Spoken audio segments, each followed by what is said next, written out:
Alright, what is up YouTube? HPJ here, and I'm coming at you guys today with a retro deck profile. This time I'm actually doing it off of my phone, so if there is any audio issues, we blame it on the background. So, it is time for a Shaddoll. And I told you guys I was going to give you two variations of Shaddoll. This is the 2014 variation of Shaddoll. So you're not going to see a lot of the newer fusions till the 2015 variant, where I do start implementing more variation of monsters. That's simply just because of the fact that I am not going to even lie. Shaddolls are an amazing fusion archetype. They have so many different benefits and pluses to them that it's crazy. How consistent they've been, and even with a lot of the major hits that they had, they didn't have a construct. They only had one window. Then they started implementing other variation of archetypes into the deck to give themselves more strength, till the eventual unbanning of construct and the unlimiting of both it and window, and some of their fusion support as well. So it's a lot of stuff to unpack here, but I cannot wait to unpack it with you guys, because this is probably one of my favorite fusion archetypes in the game.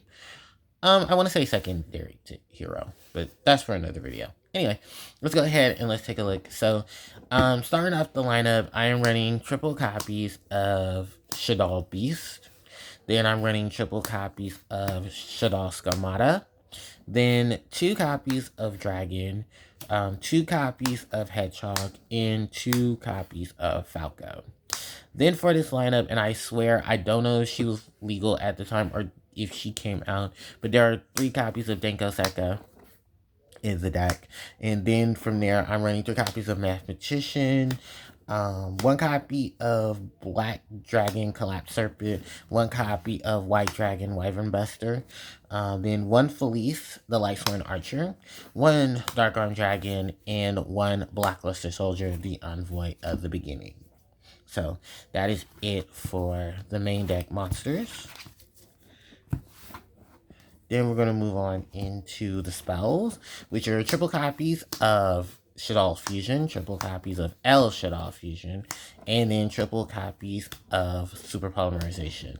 I'm running 1 Instant Fusion and 1 copy of Foolish Burial.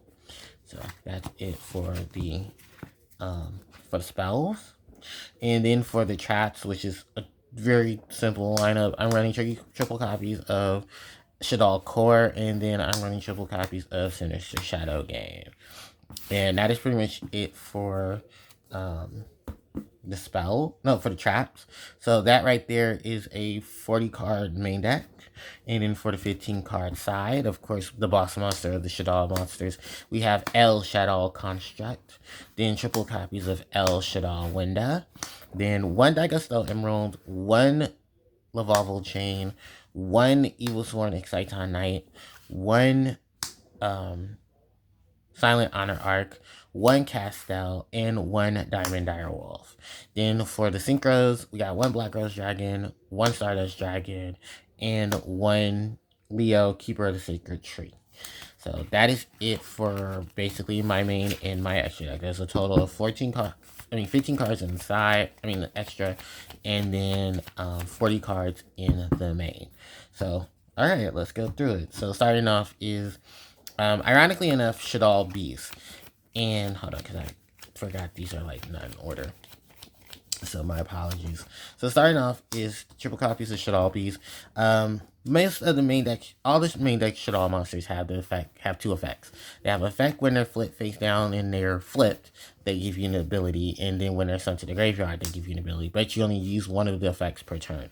So with Shaddoll Beast, it's a flip, draw 2, discard 1, and then when it's sent to the graveyard, it's a simple draw 1. Beast is probably the highest level Shaddoll monster you're going to be running in the main deck, and with later iterations, you start to see the decline of Beast, because you don't want to draw into Beast. You want Beast to be either in the graveyard through an effect, or you want Beast already on the field face down so that you can flip him face up with other card effects. The benefits to Beast is, of course, draw power and discard power, while also being a really powerful Shaddoll monster to take advantage of with such an ability. So why a lot of the Shaddoll monsters in the main deck have you can only use this card's effect once per turn, and only once that turn to them. Next up is Shaddoll Skalmata. Skalmata's flip effect is to return. It's to destroy a card on a monster on the field, and then when it's sent from the field to the graveyard, to add a Shaddoll card from your send a Shaddoll card from your deck to your graveyard. So this was basically the fuel for the engine of the deck, where you would go Foolish Burial, send Skalmata effect, send another Shaddoll card, and then trigger those Shaddoll cards. And most of the time, you're either sending Falco to summon itself, Beast to set a card, Dragon to destroy a card, or you're setting up with what is it, Shaddoll Core, because simply the Shaddoll engine, like I said, it's a really big engine that puts a lot of stuff into the grave and has the utilities to put those things into the grave. And then moving on from there is the double copies of Dragon. Dragon on flip can return a card on the target of a card your opponent controls, returns it to the hand. You know, sent from the sent to the graveyard by a card effect. You can target a spell or trap on the field and destroy it. So this is one of your outs to back row. As you can tell, I'm not running back row removal like MST and stuff. You have the option to run that, and it was one of the things that I highly do recommend, because you'll see a change of things later on in later builds. Or side decks, because side decks are still a thing. So if you want to side them in, you can easily side in stuff like Missile Typhoon, Forbidden Lance, to counteract a lot of your opponent's cards, especially their spells and traps. Rarity's Emptiness was also a thing. You also had to deal with Compulsory Evacuation Device as well, because that was a card that bounced back cards instead of destroying them. So those are out to your Shaddoll engine. So yeah. So Beast was basically Dragon. I'm sorry, not Beast. Dragon was basically here to help out with removal of things and putting things back and forth into the grave. I mean, back and forth, getting cards off the field. I'm sorry, I'm thinking of Skalmata. All right. Hedgehog, which is a 2 of, because I only felt there was only need for 2. Add a Shaddoll spell or trap from your deck to your hand on flip. Then when it's sent to the graveyard through a card effect, you can add a Shaddoll monster from your deck to your hand. So this was another way of feeding off of Skalmata and adding cards to your hand to survive your fusion or your fusion setup. It does become more prevalent when we get a lot of our later Shaddoll monsters like Ariel and Wendy. So then we have the last of the Shaddoll main deck monsters, and that's 2 copies of Falco. Falco is our tuner. He's the one that special summons either yourself from the graveyard through his own effect, or flip to special summon a Shaddoll monster from the graveyard face down, leading into the combo plays to set up for fusions and set up for synchros and stuff like that. Shaddoll Skalmata is awesome. And it's funny though, it's the only Shaddoll tuner, and we never got a Shaddoll Synchro monster. After all these years, yeah, we never got a Shaddoll Synchro. We have a ton of fusions, we have one Link monster, but we never got a Synchro. And it's odd enough that, because, and it's something a lot of people point out, Shaddoll Hedgehog originally is Neo Flamevale Hedgehog, but Neo Flamevale Hedgehog was a tuner, and so was Falco's original form, was Gusto Falco. Both monsters were tuners, but we only got one tuner from any actual archetype. So it's a very strange thing. Yeah. Wonder if they'll ever fix that. But alright. So that's 2 Falco. Denko Sekka. This was a really good counter against a lot of decks, because they were siding a lot of anti-meta support to get rid of your cards like Shadow Imprisoning Mirror, Light Imprisoning Mirror, Vanity's Emptiness, Compulsory Evacuation Devices. I think Osaka on the field basically means neither player can set. It's kind of just a budget. It kind of was a high price version of Dark Samorg, where you didn't have to do so much to put Samorg on the field. You can easily just play the Denko Sekka. And Denko Sekka is an amazing monster. She cannot be special summoned, fine. But a 1700 light attribute thunder monster that forces your opponent to not be able to set cards is great. Even though you can't set either, that's perfectly fine. She's good fodder for summoning construct as well from the deck. There were versions that did use the artifact engine, so if you don't want to use Denko, or you do want to use Denko in combination with things, you can always use the artifact engine as well. So we move on from the triple Denko Sekka. We go on to a definite staple in the deck is triple Mathematician. On the normal summon, you can send any card, any level 4 or lower monster from your deck to your graveyard. That just starts filling up your graveyard plays and potentials. Then the other ability is that when it's destroyed, I believe it's destroyed by battle and sent to the grave. Yeah, when it's destroyed by battle and sent to the grave, you just draw a card. Most of the time, Mathematician is just acting as a fourth Foolish Bird of third, fourth, and second Foolish Burial so that you can send cards to the graveyard and trigger their abilities. And Guy became very more prominent with Shikinaga and them when they came out. One black dragon Collapse Serpent, and one white dragon Wyvern Buster. Because I only own one of each.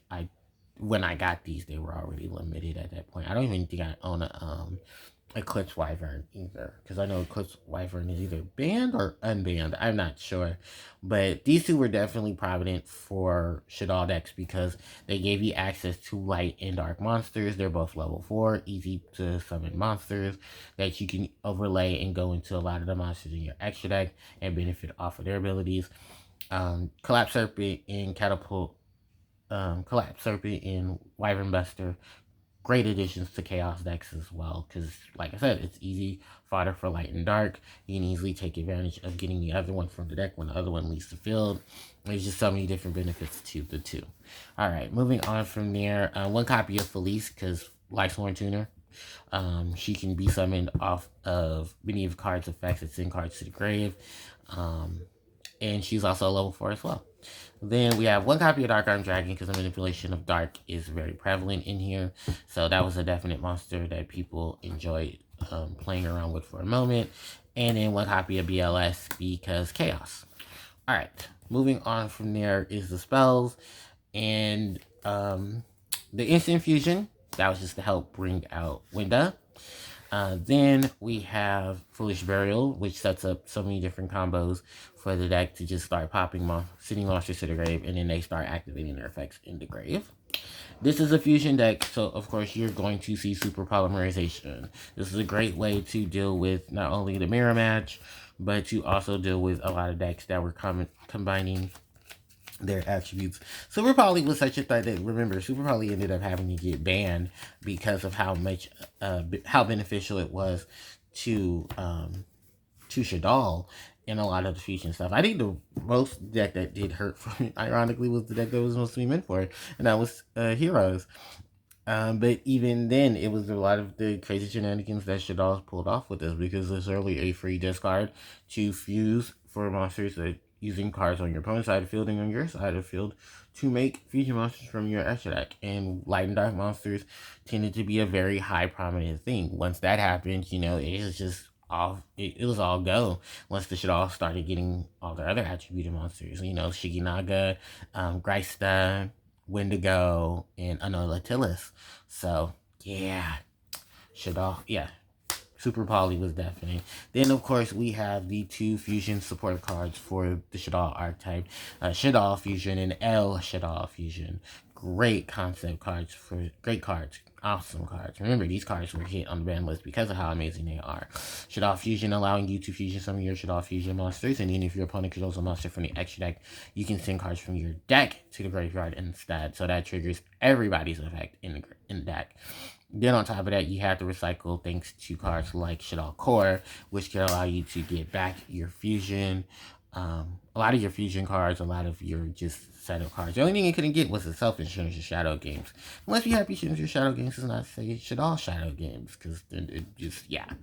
El Shaddoll Fusion is just a quick play variant of fusion support for them. Although it doesn't send cards to the extra deck, it's just a quick version so you can get out of dodge with certain things and go into stuff like Winda, and later on some of your bigger boss monsters as well. Because yeah, this was a great setup of things with the fusion support that Shaddolls have and the fusion aspect of the deck overall. Alright, we're going to move on from them. We've already talked about Core, but just for hints into our traps. Shaddoll Core is a trap monster that while it's on the field, it can be used for any attribute for a fusion summon. Why is this important? Well, that is because Shaddolls didn't have a light monster outside of Construct to benefit from, so a lot of times they had to use other archetypes in order to fill the light portion of their deck. When that eventually happened and they did start getting, they have light monsters? I think it's like one or two, but no one ever uses them. Because why? You have all these new light and dark monster support cards you can use inside. Then, when more light attributed cards started coming out and people started using those, it really benefited the deck. You had Light Sworn, you had Artifact. Um, what did we later on get? Well, I mean, we have, Collapse Serpent and Dragon Buster, Wyvern Buster. I'm trying to think of some more other light stuff that came out that definitely benefited from working with Shaddoll. Can't really think off the top of my head, but Shaddoll Core was definitely there to help spice things up and keep the flow going. Then Sinister Shadow gains to play around like not a Book of Moon, but a Book of Taiyu for the Shaddoll cards, and another Foolish Burial card as well. Because it would send the Shaddoll cards to the graveyard, then flip a Shaddoll monster in the field face up, so you get that monster sweep effect while you're in the Shaddoll cards effect that you're sending to the grave. Alright, that is it for the main. Let's go into this extra. Of course, the boss monster herself, Lady Construct. On summon, you can send any card from your deck to the graveyard. Any Shaddoll card from your deck to the graveyard. Then when she is battling on a monster, even before the damage step, she can destroy the monster that was special summoned. I believe the monster has use from the extract, if I'm not mistaken. No, just a special summon monster. And then when she's sent from the field when she's sent to the graveyard, you can add a Shaddoll spell or trap from the graveyard, so you can recycle your El Shaddoll Fusion, your Shaddoll Core, and all the things that benefit from the Shaddoll archetype, all in one beautiful big boss monster. So that is Construct. The other three of course, is Uinda, who limits the amount of special summons while she's on the field. Then on top of that, Shaddoll Winda's effect is that she cannot be destroyed by your opponent's card effect. And if she's sent to the graveyard, you're able to add a Shaddoll spell and trap card from your grave to your hand. So, yeah. Recycle in all of the fusion monsters, but with their benefits to stop special summons, limit special summons, and deal with special summons. Going on from there are my extra deck monsters. Recycle and draw with Emerald. Lavalval Chain to place cards on top of your deck or to send cards to the grave. For massive removal, we got Exciton Knight. For stealing or of our opponent's special summon monsters, our boy, still Silent on Arc. For a bit more removal, we have Castell, simply because it's sending cards back to the deck and not putting them onto the field. Destroying them or sending them to the grave. Then we had Diamond Direwolf to tribute to deal with problematic cards out in the field. Most likely the Vanity's Emptinesses and stuff that were still floating around. And then for the Synchro monsters, which is a very small pool, but Black Rose Dragon to nuke the field, Stardust Dragon for protection. I think Stardust Spark was already out, so you can swap out the Stardust Dragon for the Stardust Spark. And then Leo, Keeper of the Sacred Tree, because this is a really big monster that most decks cannot get over, because it's a 3100 body on a monster who is unaffected by your opponent's card, cannot be targeted by your opponent's card effects except during your main phase too. And most of the time, you're going to be going through your main phases to where that's not a prevalent. I mean, it's not even a thing that's going to be even thought about. But yeah, that's pretty much it for the Shaddolls. If there's any suggestions I would give for this, Forbidden Last, Forbidden Chalice, what is it? Compulsory Evacuation Device,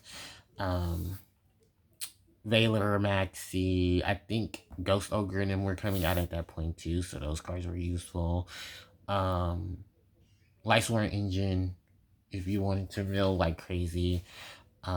If you wanted to play around with artifacts, those are definitely a good thing to pop in here too. So there's a lot of variants of things you can easily use, and there are a couple things, like I said, I missed out, but I can leave I'll leave in the comment section a list of cards in case you guys want those additional cards to help support the deck. If you wanted to play a retro deck profile or play retro deck in the format of Shaddoll. So with that said and done, thanks everyone for watching. I hope you guys enjoyed this retro deck profile for the Shaddoll archetype. Let me know how you guys feel about the retro deck profiles in the comment section below. Don't forget to like, comment, share, and subscribe to the channel. It helps out tremendously. You can hit the notification bell to be informed of when I upload more content to the channel. The social media links are in the description box below. And of course, catch the podcast whenever you get the chance. With that said, HBJ signing out.